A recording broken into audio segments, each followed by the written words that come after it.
A paz do Senhor, que é irmão Felipe. Nós estamos começando mais um vídeo da nossa série As Bem-aventuranças. Hoje estaremos falando sobre os limpos ou os puros de coração. Essa é mais uma das bem-aventuranças das quais o Senhor falou. Nós estamos tomando como base o livro de Mateus, onde tem a sequência das bem-aventuranças que fica no início do sermão, no sermão da montanha, sermão da montanha. É o capítulo 5. Ali ele falou sobre, primeiro, bem-aventurados os pobres em espírito, porque deles é o reino dos céus. Depois, bem-aventurados que choram, porque eles serão consolados, é a segunda bem-aventurança. Depois, bem-aventurados mansos, porque eles herdarão a terra, terceira bem-aventurança. Bem-aventurados que têm fome e sede de justiça, porque eles serão fartos, quarta bem-aventurança. Bem-aventurados misericordiosos, porque eles alcançarão misericórdia, quinta bem-aventurança. E bem-aventurados limpos de coração, porque eles verão a Deus. Essa palavra vem da palavra kataros, ou limpo, ou puro, tanto literalmente quanto figurativo, no sentido cerimonial, de limpeza com água, no ritual mosaico da lei judaica, quanto no sentido moral, moralmente puro, moralmente limpo, né? As bem-aventuranças, então o versículo diz: bem-aventurados limpos de coração, porque eles verão a Deus. Mateus 5, versículo 8. Pessoas reconhecidas como limpas de coração são moralmente puras de coração, são moralmente sinceras, honestas, são pessoas de integridade, decidido compromisso com Deus. Por causa da sua sincera devoção a Cristo, elas verão a Deus aqui, uma forma com os olhos da fé, né? E agora, né, através dos olhos da fé, e depois face a face, no sentido literal, né? Isso está lá na carta de 1 João, capítulo 3, versículo 2, que diz: nós não sabemos o que haveremos de ser. Hoje somos filhos de Deus, né? Nós não sabemos o que haveremos de ser, mas uma coisa é certa: nós seremos semelhantes a Ele, porque assim como Ele é, nós o veremos.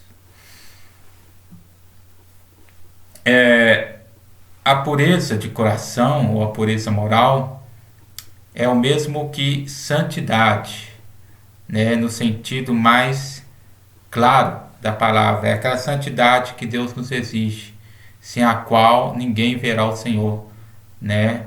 Vamos ler Hebreus 11, versículo 27, para nós elucidar o que nós estamos falando. Ilustrar, né? Elucidar mesmo, deixar mais claro o que nós estamos falando. Hebreus 11, versículo 27, diz assim: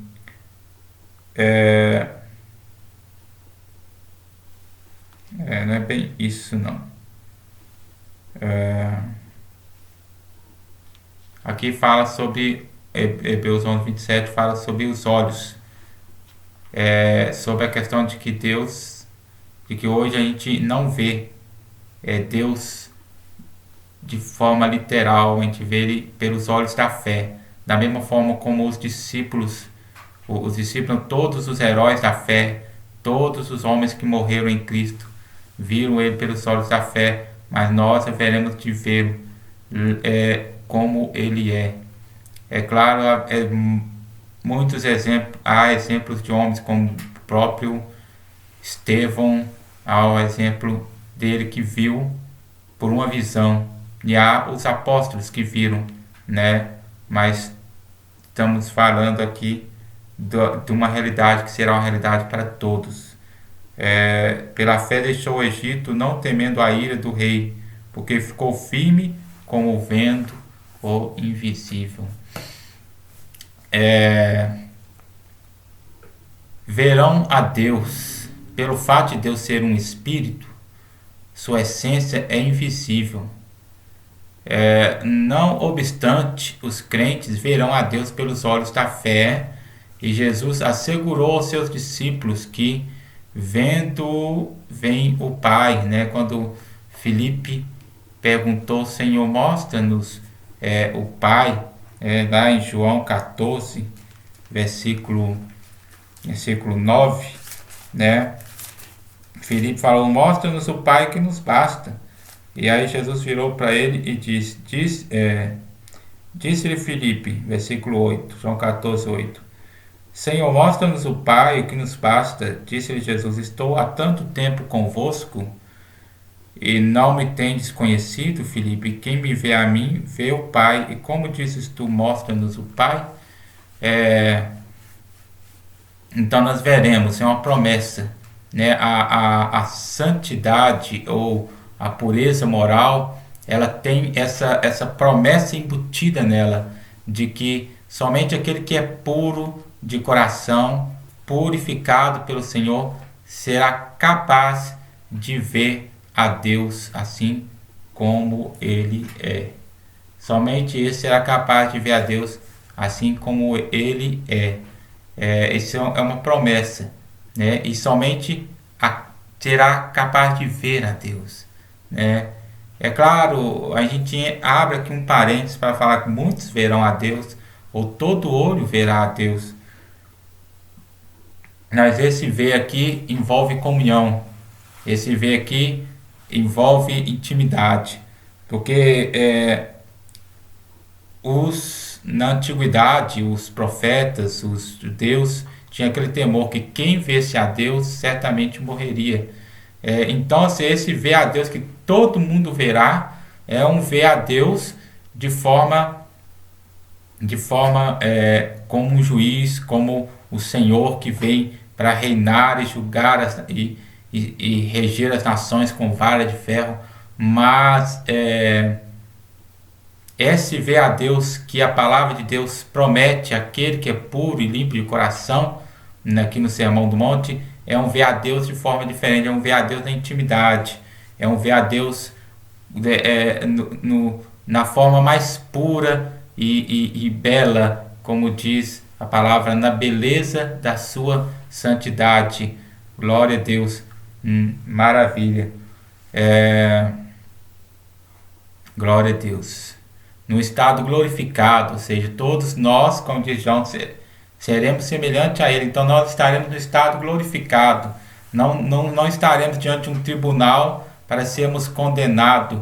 Estaremos ali como heróis da fé para receber o prêmio da soberana vocação que o Senhor nos deu, onde dirá, vinde benditos de meu Pai e possuir o reino que vos está preparado desde a fundação do mundo, porque tive fome e me deste de comer, tive sede e me deste de beber, estando preso ou enfermo, foste me visitar, né? Estando nu me vestiste. E aí falaram, e quando que nós fizemos isso, Senhor? Mas quando vocês fizeram um desses meus pequeninos a mim, o fizeram. A santidade, ela tem esse caráter maravilhoso. Jamais alguém que não seja santo terá essa conduta de fazer o bem ao próximo, de tal forma que ele nem sabe o que está fazendo para Deus. Mostra então mais uma outra qualidade, que ele não faz isso por egoísmo, mas ele faz isso movido unicamente pelo Espírito Santo de Deus, de uma forma benevolente, sem egoísmo. E por isso é que eles dirão, quando é que nós fizemos? Porque não farão isso de forma interesseira, mas farão porque foram tão cheios de Deus, como diz lá em Romanos, capítulo 5, que o Espírito Santo derramou o amor de Deus no coração deles. Isso é santidade. A santidade ela é uma santidade promovida na vida das pessoas através do Espírito Santo pelo amor, né? Isso é a verdadeira santidade, não é aquela santidade que gera orgulho, o orgulho de ser puro, não, então não é puro, porque já está contaminado pelo egoísmo. Aquele cujo ser moral está livre da contaminação do pecado, sem interesses ou lealdades dividido. Eles, na possessão da natureza pura de Deus, possuem a visão limpa de Deus, que atingirá o seu clímax na volta de Cristo. Essa anotação está no comentário bíblico de Moody, do livro de Mateus. E dentro desse comentário, eu fiz algumas observações. A primeira observação é baseada na palavra limpo ou puro. Não sou um exegeta, irmãos, e eu não sei qual que seria a melhor tradução, se seria limpo ou puro. Eu penso particularmente que puro talvez fosse uma melhor tradução. Por quê? Eu vou pôr o meu ponto aqui. Eu posso estar errado, mas acho interessante esse ponto para que você medite nele também. A palavra limpo tem a ideia de algo que estava sujo e que foi retirado aquilo que estava o sujando. Até aí é a palavra limpo. Agora veja a diferença da palavra puro. Mas a palavra puro traz um sentido mais profundo, como de algo incontaminado no seu estado original. Logo quando purificamos algo, a ideia é de que estamos trazendo este algo para o seu estado original, o estado de pureza, né? Quando o homem foi feito lá no Jardim do Éden, a santidade, ela tem essa ideia de pureza, porque ela tem uma ideia de resgatar o que era original, né? E não bem o sentido de limpeza, que é o de simplesmente tirar algo sujo, né? Limpo traz aquela ideia de limpar, aquela ideia de remover uma sujidade. Agora, pureza traz a ideia de restaurar o que originalmente era puro. Vamos tentar elucidar melhor isso. Como, por exemplo, uma água no seu estado mais puro. Como, por exemplo, o ouro puro, mais puro, sem nenhuma mistura de outro metal. E é essa mistura que eu estou falando. Talvez o limpo, por exemplo, o limpo seja algo mais superficial, algo mais bruto. Por exemplo, você chegou e limpou o prato, passou um detergente nele e limpou ele. Mas aí ainda existe lá microscopicamente alguma impureza, então você mergulha numa solução com algum produto antibactericida e deixa por um tempo, depois você tira e ele está mais limpo do que antes. Ou seja, o puro tem esse sentido de profundidade. Mas o que eu quero pegar na questão da palavra puro é o sentido de que quando você fala, tanto que você fala de purificar, quando você fala de limpar, você aparentemente fala da mesma coisa. Porque está falando de algo que está sujo e que vai se tornar limpo. Só que a pureza não simplesmente fala de limpeza. Ela fala de limpeza, mas fala de resgatar o estado original das coisas. E quando o homem foi feito originalmente, ele foi feito puro. Mas depois ele foi contaminado de diversos pecados. E o egoísmo entranhou na sua vida e deixou ele por demais impuro. De forma que ele é tão impuro que ele não pode ver a Deus. E aí é que a palavra de Deus vem trazer o sentido de pureza, para que possa resgatar o homem àquele estado em que ele estava lá no jardim, para poder conversar com Deus, passear com Deus, dialogar com Deus. Então não é simplesmente ele receber as vestes brancas, ele precisa tomar um banho também. É algo mais profundo. É algo que não está simplesmente ligado à ideia de pureza, mas à ideia de pureza não é simplesmente ligado à ideia de limpeza, mas é a ideia de uma restauração ao estado original. Então, a gente pode dizer que não é apenas limpeza, é limpeza e restauração, né? E isso vai muito além do que algo superficial. E essa santidade tira até mesmo as más intenções por trás de um ato de bondade que parece ser bom, mas não é bom, porque está contaminado pelo egoísmo, pelo orgulho. Ok?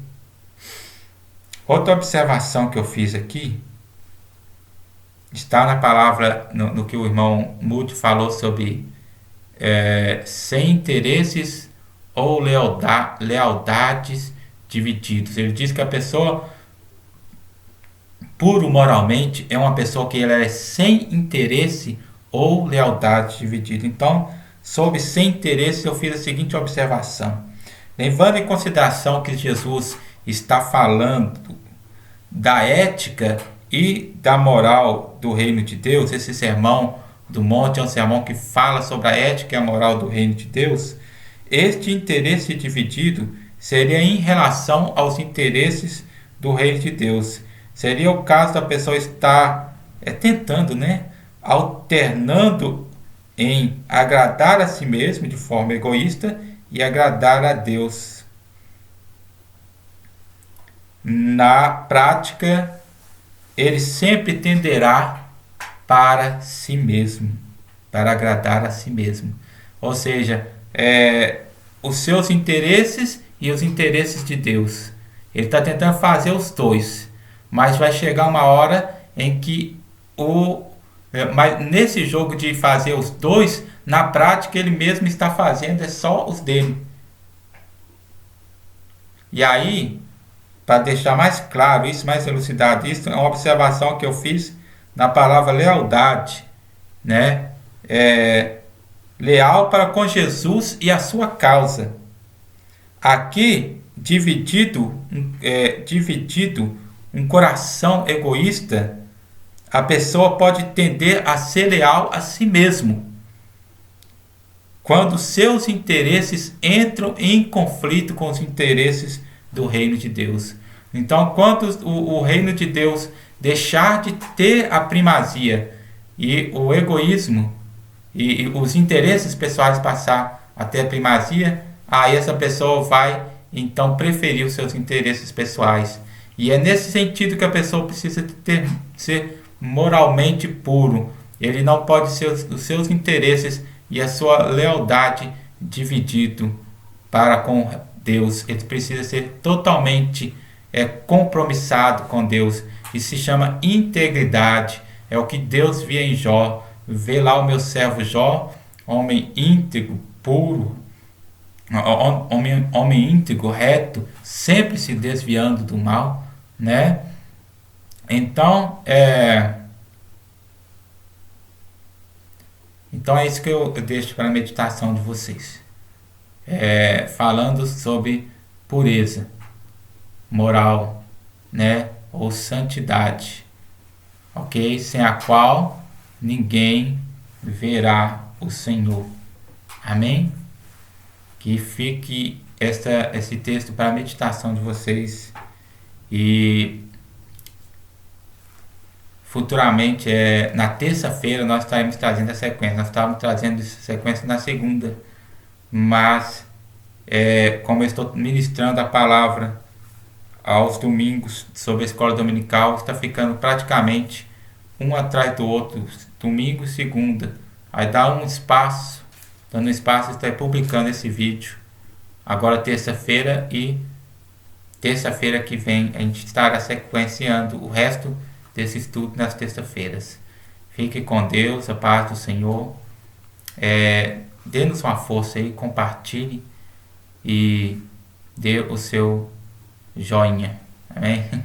A paz do Senhor, fique com Deus.